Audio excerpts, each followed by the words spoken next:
Hey, good morning. What is a temper tantrum really? What does it mean when your child complains, rolls their eyes, comes up with all of a sudden they got a stomach ache or a headache or something's wrong? All sorts of things like that happen with our children. We know this.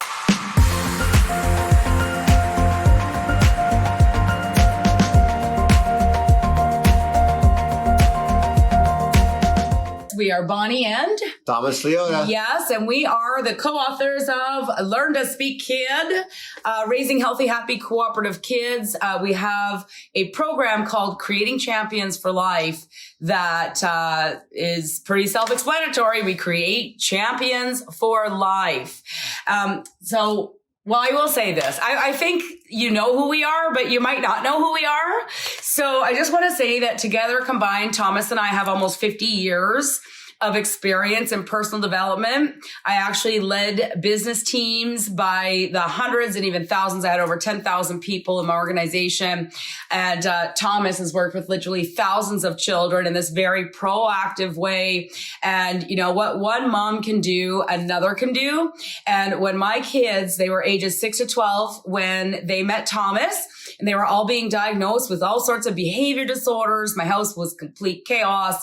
And the principles that Thomas used in his martial arts school, his after school program, his all day summer camps and his daycare that he had going on there worked in the home magnificently. I saw my kids completely transform their lives. I'm still learning, right? I'm still learning the principles. It's kind of like playing poker or chess. You can learn the rules in 5 minutes, but it takes a lifetime to figure out the strategy. So when we're talking about communicating and getting your idea across to another human being, right, then the strategies are going to be pretty in depth and work. So yes. We're talking about complaining, and I'm going to pass it over to Tom to start the conversation. Yeah. So let's think about complaining, right? We all do it. Sometimes some of us are really, really good at it. But really, when you think about it, big kid, mom and dad, our kids complaining can be our greatest ally. Now, I know many of us have been conditioned to think that complaining sucks. Complaining is a pain in the butt. It's like, oh my gosh, really? Another day? I mean, how much more of this can I take? I know where you're at. You're not alone. And I'm telling you right now, it's not a matter of fault. It just is what it is. You know, I remember the great Eckhart Tolle talked about how his experience, he goes, well, when I fell in the mud, I don't fight with the mud. I don't argue with the mud. I'm in the mud. What do I do now? And see, so if you're looking at your kids that complain, I don't want to, this, that, or the other, did you know that that complaint can be your greatest ally? And if you're open, right, like a parachute that works best when it's open, if your mind can open and can you begin to see, I know these guys must be sounding crazy. How could a complaint be your greatest ally? And when you look at it this way, maybe it's as simple as they don't know how, right? They don't know how to do it, so it's a legitimate complaint. Or better yet, we've always done it for them, and that's the only way they know to have you keep doing it for them again. So it could be as simple as an education or motivation. The how is coming from us. It's our job to teach him those missing life skills, right? The motivation has to come from within. It has to be whose goal. And I'll give you a hint. It's not ours. It's got to come from inside, an internal drive that is where the complaint is. Did you ever think to take a moment and, if my child asked me, hey, Mom, do you think I can learn? What would you tell him? Of course. Well, we say that.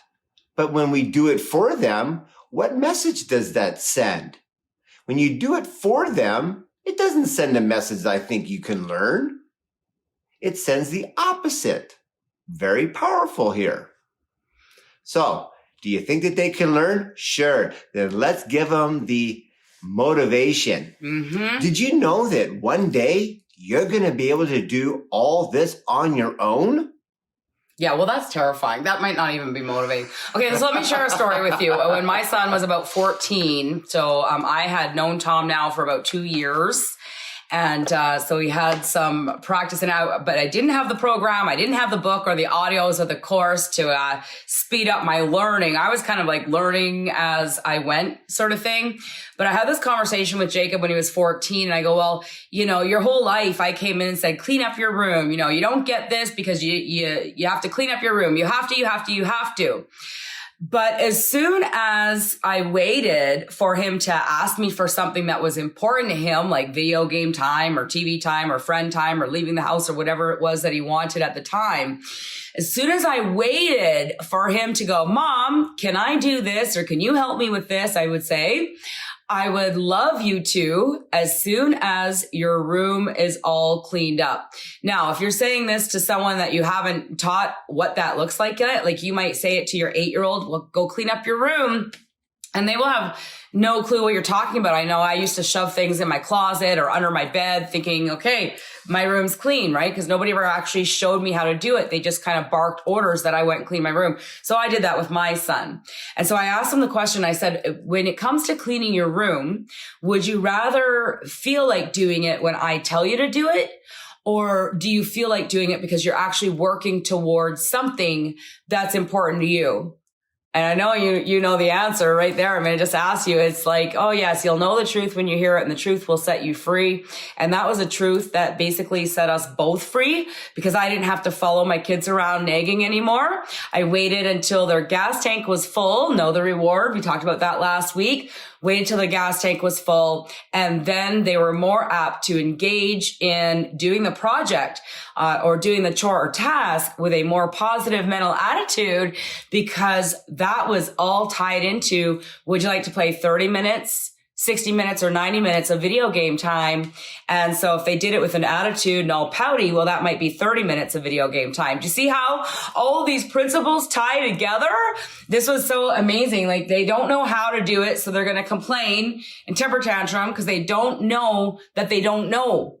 They just think that they should know how to do things, especially when we're barking orders at them. Go clean up their room, and they go to the room. They're like, I don't even know where to begin. I don't know how to do Sounds like this. if you started your first day at a new job with no training and they kept saying, get back to work.